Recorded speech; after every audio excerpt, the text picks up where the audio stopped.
Welcome. I am really excited about this video, so I'm just gonna jump right into it. I had a conversation this week with a friend of mine who said, I watched your previous two videos and you referenced the idea of keeping the conversation alive quite a bit. What does that mean?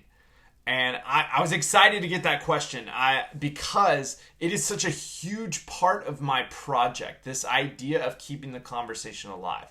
So when I say that phrase, at its most basic level, what I'm talking about is how sacred it is that we get to learn from each other. Like there's something sacred with the idea that we get to learn from each other's theological frameworks, from each other's like ways of viewing the world, from our thoughts and our feelings and behavior. There's something sacred that human to human interaction brings about learning. And so when we study the evolution of the human mind and we study the story of how our theological frameworks came to be, one thing becomes clear, and that is that humans advance faster when we see each other as teachers. That's big. Like that's not just some like weighty statement. That is human history. We advance faster when we see each other as teachers. And when you look at the writers of the ancient traditions, when you look at the writers of our wisdom literature, you realize that there was this global conversation happening, and we wouldn't have advanced to where we are today if they had not been having these global conversations. So a couple examples would be that, like, you see the writer of the Sefer Mishlei quoting Egyptian instruction literature. Or in the Abrahamic traditions, you see Zoroastrianism playing a big role. For example, like there's entire angelic beings that come about within the Abrahamic traditions that did not show up in their literature until they interacted with Zoroastrianism. They saw this global conversation happening, and they used it to advance the wisdom of their society, the thoughts and the feelings of the behaviors going on in the conversations that were happening within their tribes. The great tragedy of that, though, is that as we got farther into using these wisdom traditions, we began to splinter off and see the conversation as a competition. And so today you'll see it where like this group has this book and this way of thinking. And they're not going to go outside of this way of thinking. They're not going to go outside of this book to search truth. They're not going to go outside of this book or this idea or this doctrine or this dogma to find the concepts of the divine. And that kills the conversation.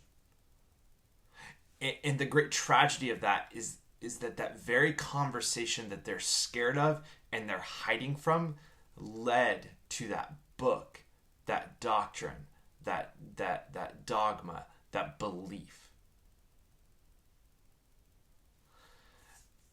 And so today I want to bring two pieces together to have a conversation. I want to bring the Hindu concept of Namaste and the Christian story of the Sermon on Mars Hill.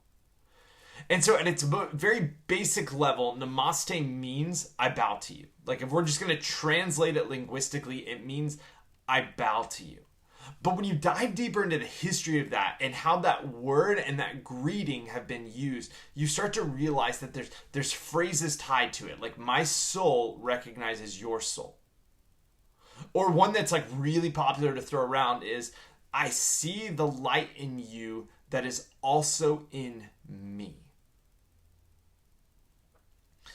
And when you have this guy that they call the Apostle Paul, this young Jewish man living in the first century, you have this moment in the Mars Hill story, or you have this moment in the Christian Bible where he is walking through a Greek town, like he's walking through the city of Athens, and he sees these 12 altars, and one of the altars says, "An altar to an unknown God."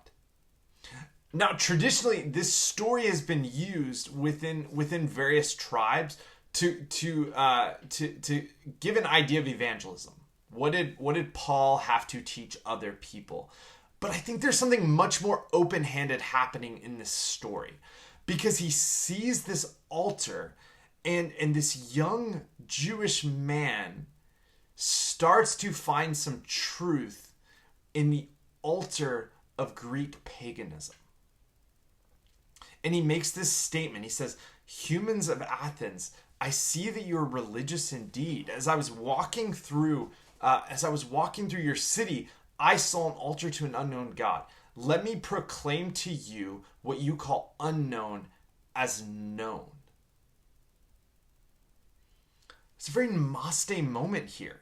He's seeing a truth, and he's seeing truth in a new way by interacting with Greek paganism. He's not condemning those around him.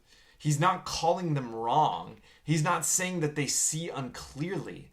He has seen something outside of his theological and cognitive framework, and it is affecting him. And he wants to learn and teach from that. It's a very Namaste moment. The light that is within him, he is seeing within something that is within Greek paganism. And so, I'm left with a thought from this story, and I'm not quite sure how to word it except for within questions. And so I want to end today with 3 questions, and I want to leave them open-ended. And my DMs, my phone, my FaceTime, I'm available. I would love to hear your answers to these questions. But the question I'm left with at the end of this concept of Namaste and this Christian story is, how do we begin to see humans as an altar to something unknown? If humans are an altar to an unknown God, what are the implications of that? If we see humans as the altar to something unknown, how does that change our day-to-day and global interactions? I would love to hear your answers to that questions. I would love to hear the questions that come from those questions. Anyways, I will see you next week. Thank you so much for joining me today for this conversation.